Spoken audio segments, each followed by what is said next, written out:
Well, greetings and salutations, everybody. Welcome to the John Campea Show here on my YouTube channel. I'm, of course, your host, John Campea, and a special thank you to you guys who are watching live, because today is the first day that we're doing the John Campea Show at its new starting time, which is, of course, at 8 a.m. Pacific Standard Time, 11 a.m. East Coast Time. So thank you to you guys, especially you guys on the West Coast who are joining me really early. Got a whole bunch of things we're going to talk about today. And here's how today's show is going to go. I have picked out 4 topics from news and stories and topics that you guys have emailed into me. How do you get a story or topic or a question on the John Campea Show? It's simple. Just email me at john@thejohncampeashow.com and put that word topic in the subject line. Keep your emails to 90 words or less. And a quick announcement, guys. A little bit later today is the first episode of our new Monday through Friday show, which is just all live questions. It's called Open Mic. It starts at 4 p.m. Pacific Standard Time. That's 7 p.m.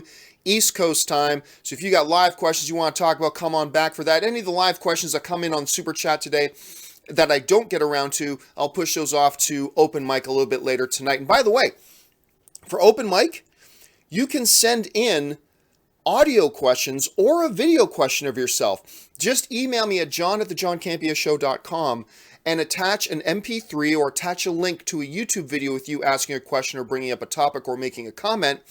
Just make sure you keep your audio file or your video to 20 seconds or less, and that'll show up. So again, just email those to me at john@thejohncampeashow.com and put the words Open Mic in the subject line, and maybe you'll see your video or hear your audio thing pop up on Open Mic a little bit later today. All right, with that out of the way, let's get to the first question. And the first email today comes to us from Darius Mitchell, who writes, Jumanji just finished #1 at the box office again. It's over $760 million, which is way more than anyone thought it would. Do you think the studio was thinking about making this a franchise before it opened?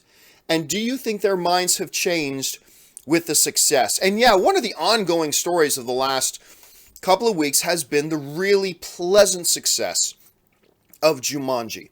And I'll admit, I didn't have super high expectations of Jumanji. I don't lie, most of you guys did not have super high expectations of Jumanji, but you know what? Oh, by the way, Brady, GOAT. Anyway, but it turns out it's a really nice, fun little movie. Definitely not one of the best films of the year or anything like that, but it's a nice, fun, entertaining little movie that I had a good time with, and I'm really glad it's enjoying the success.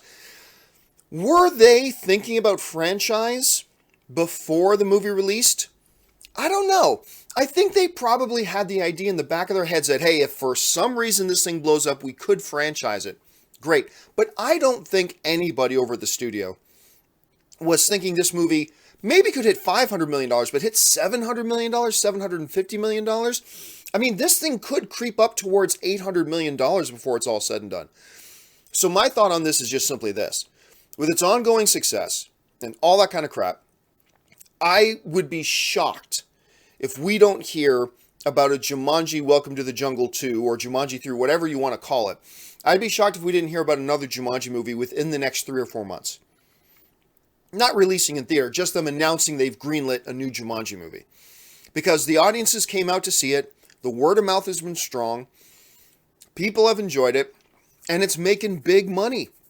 Like $760 plus million. It is making big money, much more than I think they thought it was going to. So yeah, if they weren't thinking franchise before, they got to be thinking franchise now. What do you guys think about that? Leave your thoughts in the comment section below. All right, let's move on to the next topic. Sticking on the theme of Dwayne "The Rock" Johnson, Ryan C. Potter writes, Hey John, glad you're feeling better. Definitely missed your videos while you were out. Thank you so much, Ryan. I appreciate that. I was wondering if you caught the new Rampage trailer. If so, what are your thoughts? I have to admit, it wasn't as bad as I was expecting. Thanks for taking my question and keep up the filthy. Well, thanks a lot for the question, Ryan. And yeah, during the playoffs this weekend, actually a couple of new trailers dropped. One, the biggest ones, if I'm remembering correctly, are of course Rampage. And the other one was some new TV spots for Ready Player One, the Steven Spielberg directed film based on the very popular novel. And first of all, I'm really enjoying what I'm seeing out of Ready Player One. I'm very excited about them. The fact that they're using some old Van Halen music in the trailers too, I think is dynamite. I love it. But the Rampage stuff, you know what? I'm in total agreement with you, and this goes back to the first trailer for Rampage that came out. I, like many of you, thought, do we need a Rampage movie? I mean, really? Seriously? Do we need a Rampage movie?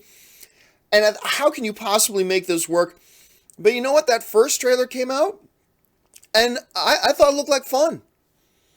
Not winning any Academy Awards, but I thought it looked like fun, and I thought these new spots did equally as well. I think the new spots we've been seeing dropping for it is only getting me a little bit more excited to see. Now, don't get me wrong. Rampage is not on my most anticipated list of the year by any stretch of imagination, but it looks like it just could be a pretty good time. And it's really good for me as a fan of Dwayne "The Rock" Johnson to see a couple of movies in a row come out that look good, because I'm a huge fan of his, and Baywatch just sucked. And I was so disheartened by Baywatch. So it's really good to see Jumanji do well, and it's really good to see that the promos and trailers and spots for Rampage look really good too. Then again, the Baywatch trailers look great, so who knows. But yeah, I've liked what I've seen so far. It does look better than I originally anticipated. This could be another really good fun one like Jumanji. Let's keep our fingers crossed and see what we got. Let me know what you guys think. Do you think this movie looks any good? Do you think it looks fun? Do you think it looks stupid? Are you excited about it? Are you not excited about it? Are you still kind of trying to make up your mind about it? Jump down to the comment section. Let me know what you think. All right, let's move on now to the next topic. And the next topic today comes to us from Johnny from Norway. And Johnny from Norway writes, with Black Panther just around the corner and the Avengers Infinity War trailer already released, does the Avengers trailer spoil the stakes in Black Panther? I'm not worried at all for the good guys in Black Panther. Okay, thanks a lot for the question, Johnny from Norway.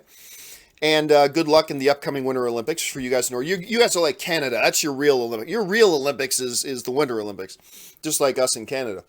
It's funny. This type of question gets brought up a lot. That, hey, if we know such and such a character is going to be in a future movie, doesn't that kind of spoil this existing movie that's about to come out? Johnny from Norway is writing, hey, you know what now? I'm not at all worried about Black Panther, T'Challa in Black Panther, because he's good. We've seen him in the trailer for Avengers, so we know he lives. I'm not worried about Winter Soldier maybe getting captured in Black Panther, because we see him in the Avengers trailer. I'm not worried about Captain America maybe meeting his demise in Black Panther, because we see him in the trailer for the upcoming Avengers Infinity War movie. And by the way, for those of you who knew, I'm not being rude by having candy or sipping things. I have bronchitis right now. I've got a really bad cough, and the only way I avoid coughing a lot is if I have these Hall's methanol kind of lozenges in my mouth and sipping tea. So I apologize if it seems rude. I don't mean to. It's just that it's less rude than coughing and hacking through the show. Anyway, getting back to it. But here's the thing. I have never felt that knowing whether somebody lives or dies is the sake of the stakes in the movie. Unless the movie is about a race against time to save that character's life. Unless the entire movie is about this character living or dying. That changes things a little bit. But Black Panther isn't about whether Black Panther lives or dies. Right? And I think we can all agree, nobody ever thought, regardless of whether Black Panther was in the Avengers Infinity War trailer or not, regardless about whether we knew Black Panther was going to be in Avengers Infinity War or not, nobody expected Black Panther to die in this first Black Panther movie, right? I mean, nobody thought that. Nobody with an ounce of sense thought for 1 second Black Panther was going to die. Stakes, I don't think, come from whether or not somebody lives or dies. Again, I'll put a little asterisk on that, unless the entire movie is about the race against time to save that person's life. That could then be a little bit of a spoil, sure. But, like when we go into a James Bond movie, and I've mentioned this before, when we go into a James Bond movie, do any of us expect James Bond to die? I don't think so. None of it. When any of us went in to see Titanic, did any of us expect, hey, maybe the Titanic survives and sails off into the sunset, dodging and weaving in and out of icebergs? No, we knew how that ended.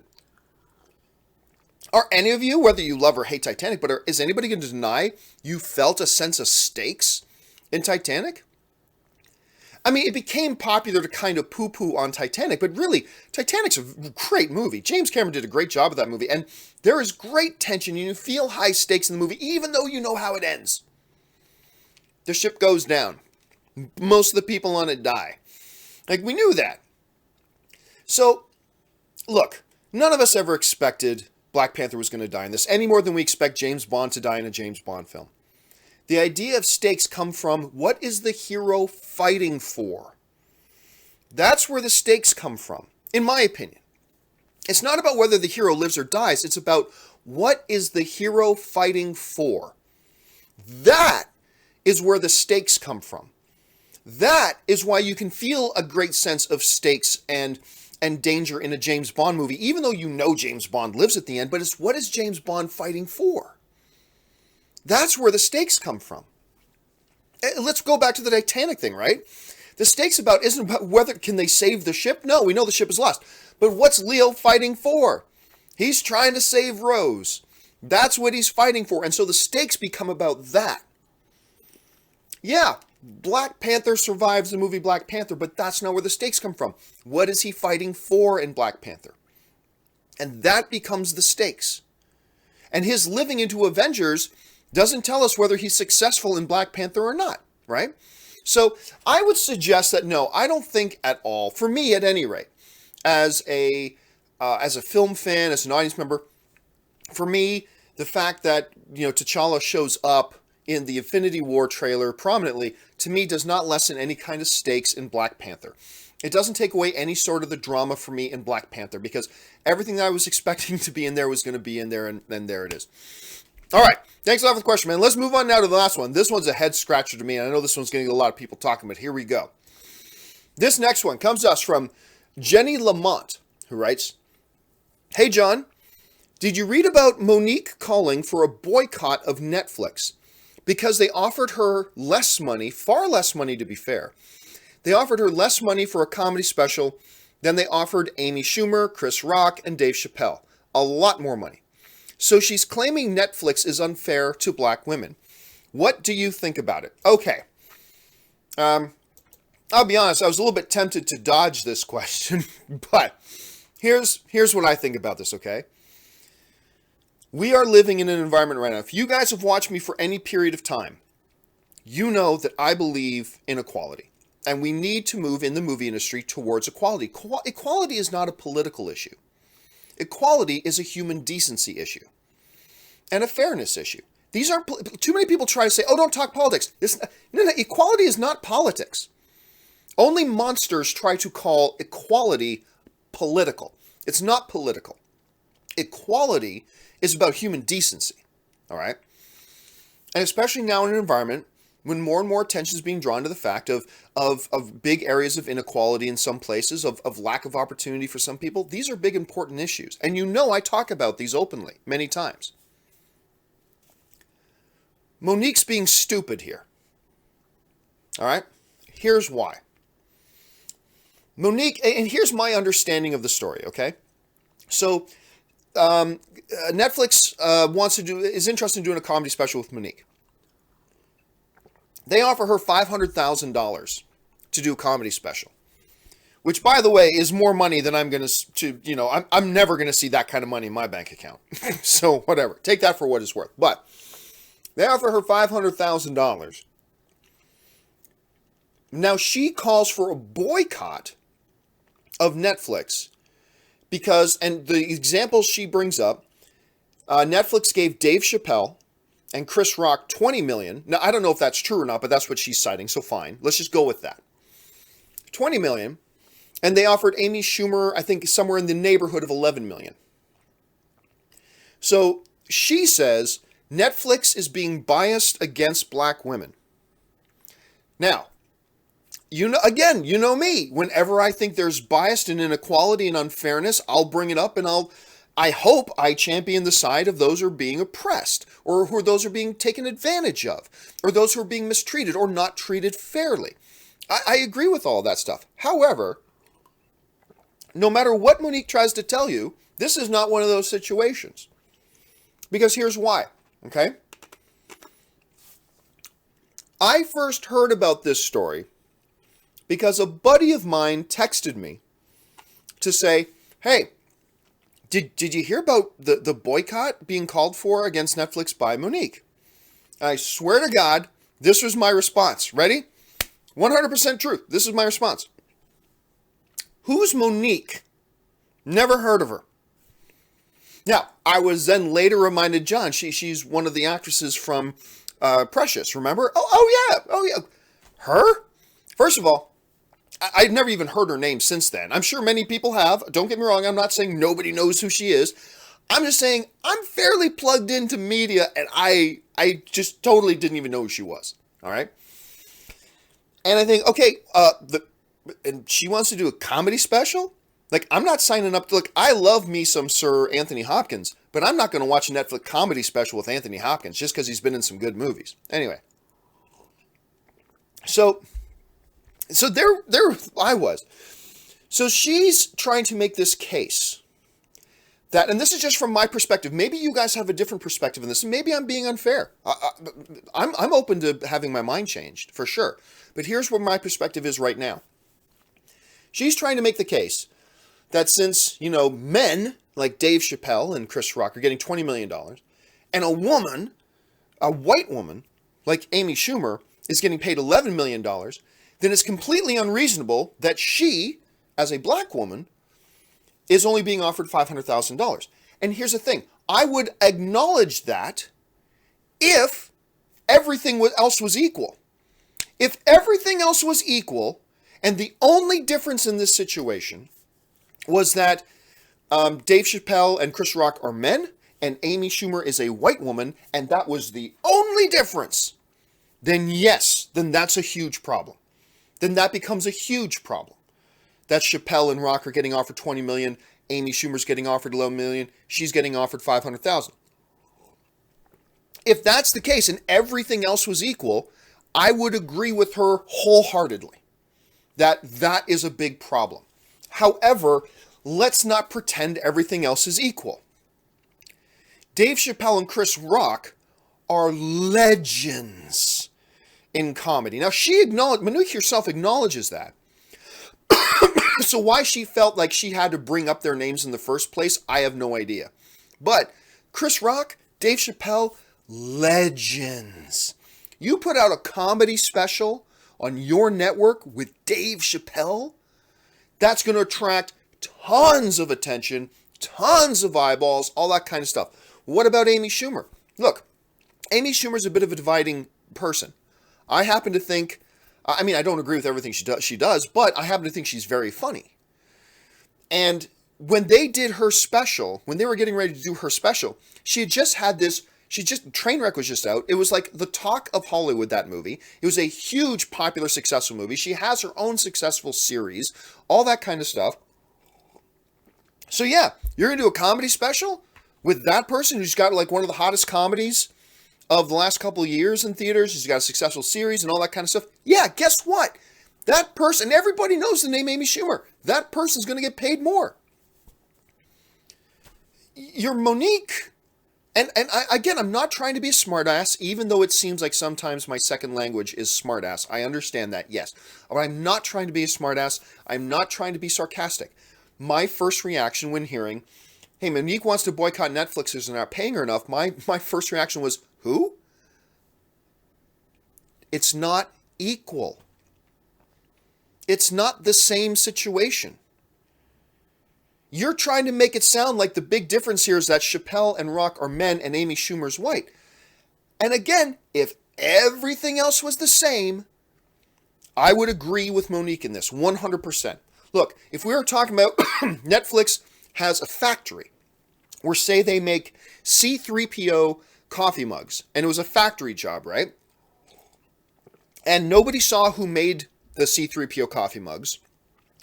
And they hired Chappelle, Rock, Schumer, and Mo-Nique all to work in the factory to make these things. And they're all doing the same job, and they each produce the same amount of C-3PO coffee mugs, therefore making the company just as much money as each other. And Chappelle and Rock got $20 million, Amy Schumer got $11 million, and Mo-Nique got $500,000, I would yell and scream, this is a problem. but it's not a behind-the-scenes factory job where it's the equal job being done, getting equal results. It's not. Mo-Nique is not Amy Schumer. Mo-Nique is not Chris Rock. Mo-Nique is not Dave Chappelle. The fact that she's even trying to draw comparisons to me is laughable when my first reaction is, who? So, look, I am all for bringing attention and awareness to situations of inequality and unfairness. I'm all for it. But let's be reasonable. This is not one of those situations. I am a white man. Netflix ain't offering me $500,000 to do a comedy special on Netflix. They'll give it to you because you're probably worth $500,000. I am not. It's not all equal. You're more talented. Mo-Nique is far more talented than I am. Therefore, she'll get offered $500,000 while I will not. They might offer me a C-3PO coffee mug to do a comedy special on Netflix because she's worth more than me. It's not all equal. So, I honestly think this whole thing is ridiculous. I really do. So anyway, that's just that.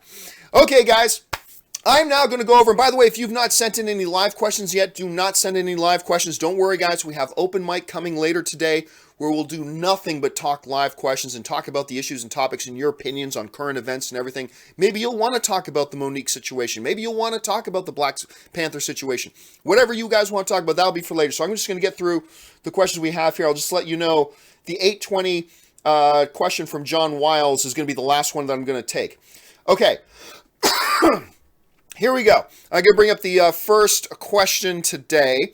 And the first question today, the first live question, comes from Starman, says, let's start a riot. DC or Marvel? No, really. Look, I've said this before. I'll say it again. I think I kind of prefer the DC comics.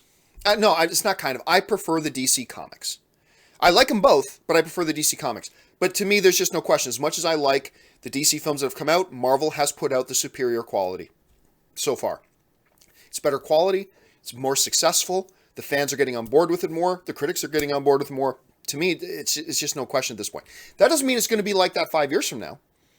But as of right now, I'll say I prefer the DC comics. I prefer the Marvel movies right now. Jonathan Rosler writes, John, what if a DC reboot ends up with worse films? So what? That's the same question you can ask of anyone. John, what if the next X-Men movie is bad? John, what if the next Star Trek movie is bad? John, what if Quentin Tarantino's Star Trek film is bad? John, what if the new Goonies movie is bad? John, what if they reboot that and it's bad? I mean, you can ask that about anything. What if the next any movie is bad? Any movie that gets made can be bad, and reboots are, of course, no different. But so what? You're never going to accomplish anything unless you risk failing. You will never accomplish anything of any significance in life if you do not accept that there is a risk of failure. A risk of failure should not deter you from trying something. Evaluate the risk, make educated decisions, but if you just try to never do anything because there's a risk of failure, you're never going to accomplish anything significant. They rebooted Spider-Man, and it only lasted 2 films. So they rebooted it again.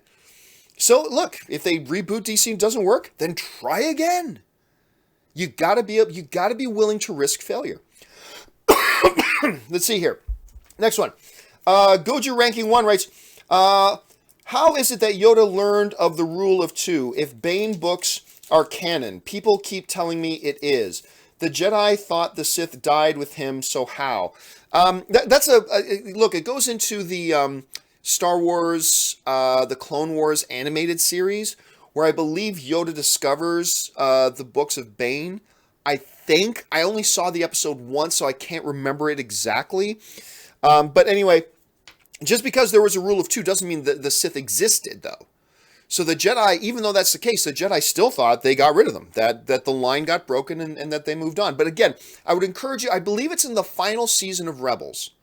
I think that's where, not Rebels, sorry, the final season of Clone Wars, which is canon. Clone Wars is canon. So go back, I believe it's on Netflix or something like that, or on Amazon or Google Play. Find that episode, and it should explain a little bit more in detail. Again, I only saw it once, probably about 2 or 3 years ago, so I can't remember it exactly, but that's roughly how that situation works out. Stig100900 writes, Do you think Warner Brothers expected Wonder Woman to be the success it was? Um, yes. Maybe it overperformed a little bit more than what they thought, but they believed in Wonder Woman.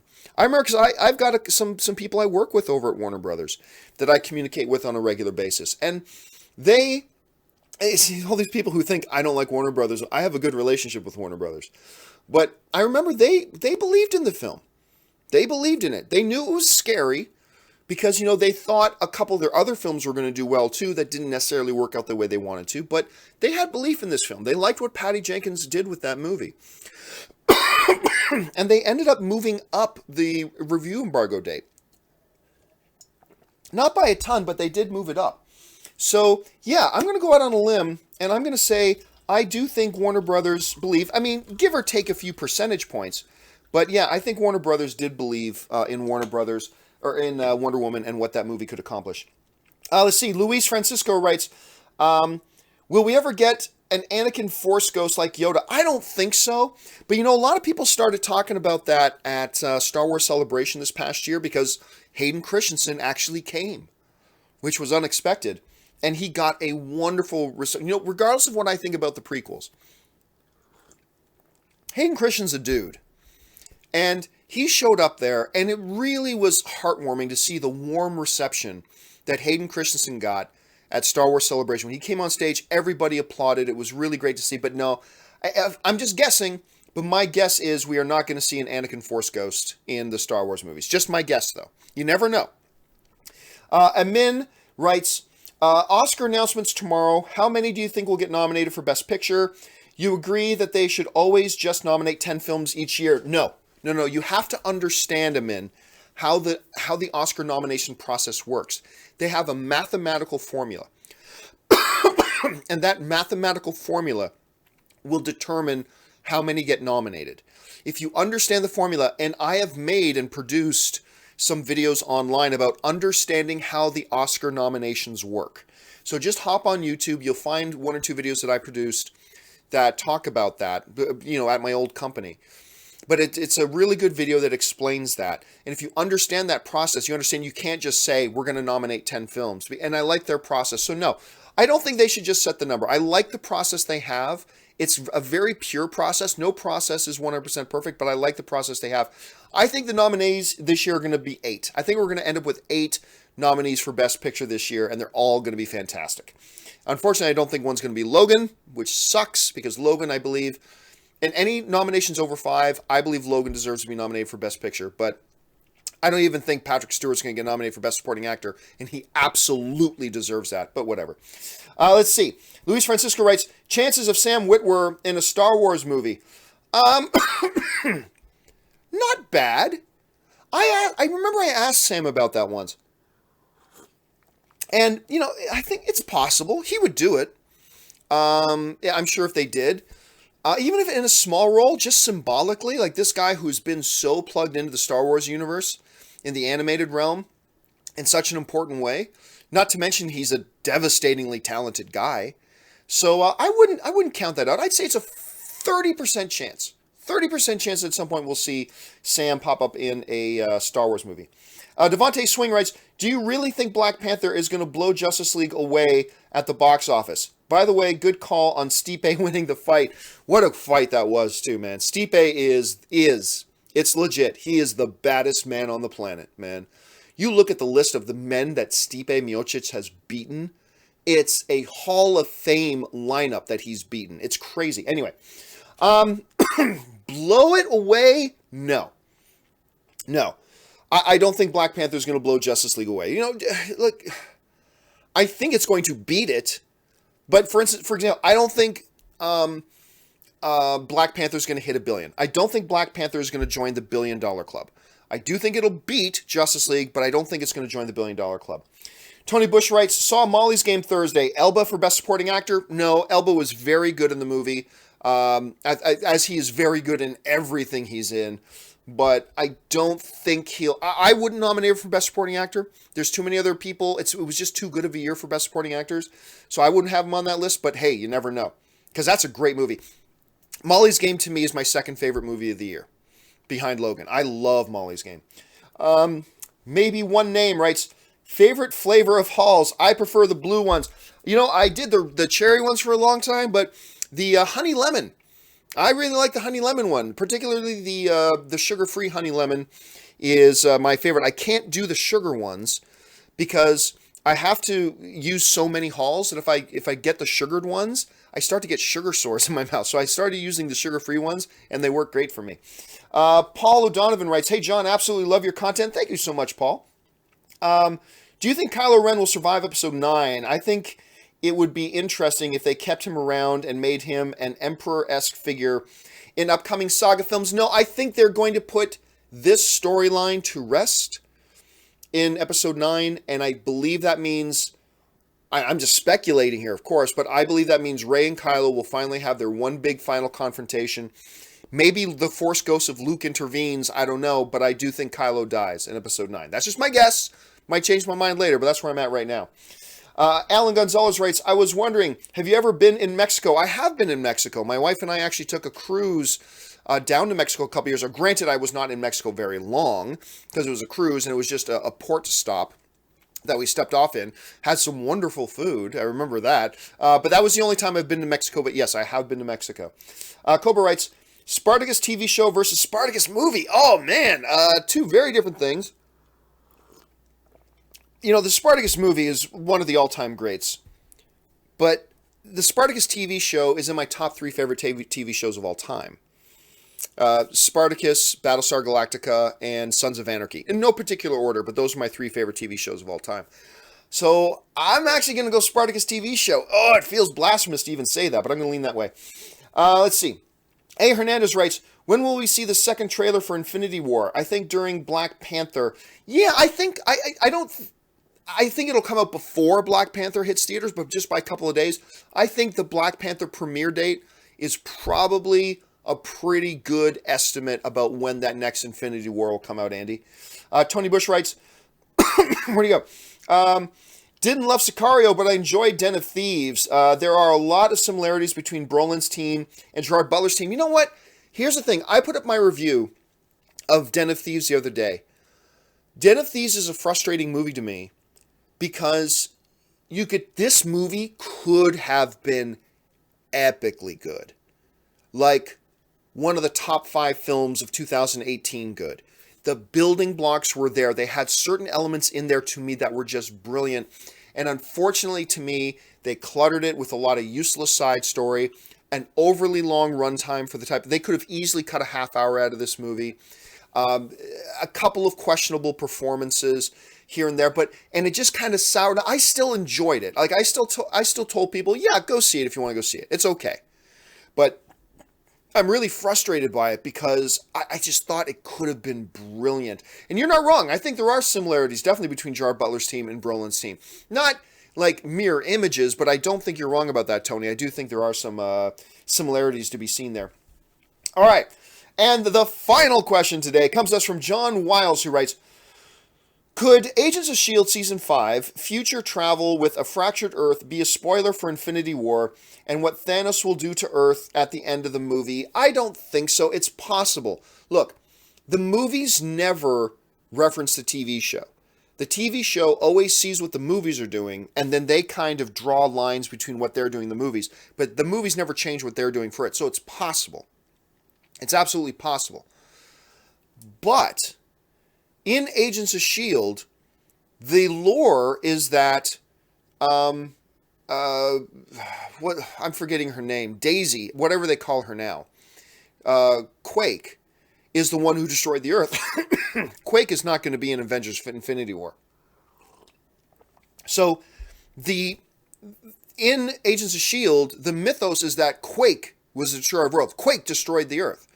Well, that means if that's how it kind of ends off in Infinity War, that means you're going to have Quake in the movie, and I don't think you're going to see any Agents of S.H.I.E.L.D. cast members in Avengers. So I don't think they're going to draw a line between those two things.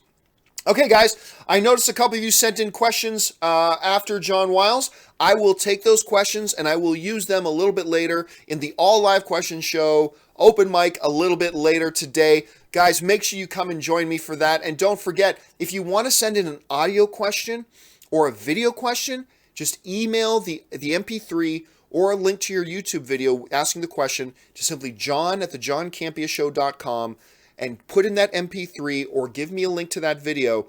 But make sure your audio or video are 20 seconds or less, and maybe you'll see your question pop up there on the show. Otherwise, we're just going to take all live questions from Twitter and Super Chat and all that kind of stuff. I'm really excited about it. All right, guys, thank you so much for joining me today. Don't forget, jump down to the comment section, leave your thoughts on any or all the topics that we discussed here today. Make sure you click the thumbs up button. And hey, guys, listen, if you enjoy my content, please consider heading over to patreon.com/John Campea. Get all the information about what it means to be a Patreon supporter, how being a Patreon supporter actually these shows don't exist without my Patreon supporters, and then what benefits are to being a Patreon supporter as well. And then maybe you'll consider becoming a Patreon supporter too, which would be aces. And guys, don't forget, follow me on social media on Facebook, Twitter, and Instagram, simply @John Campea. You can see that right there. That'll do it for me, guys. Thanks so much for joining me. My name's John Campea, and until my next video, bye-bye.